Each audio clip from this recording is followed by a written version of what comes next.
So, hello mga mare! Kulang ba ang sahod ni Mr. o ni Mrs.?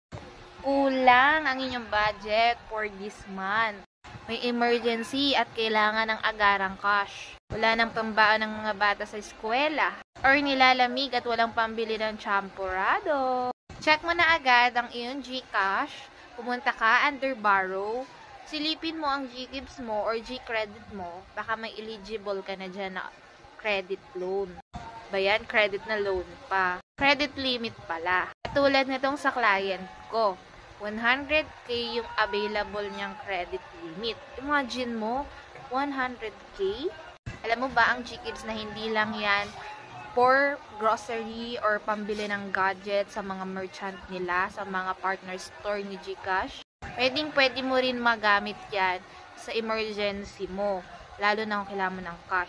Imagine mo naman kasi, 100k,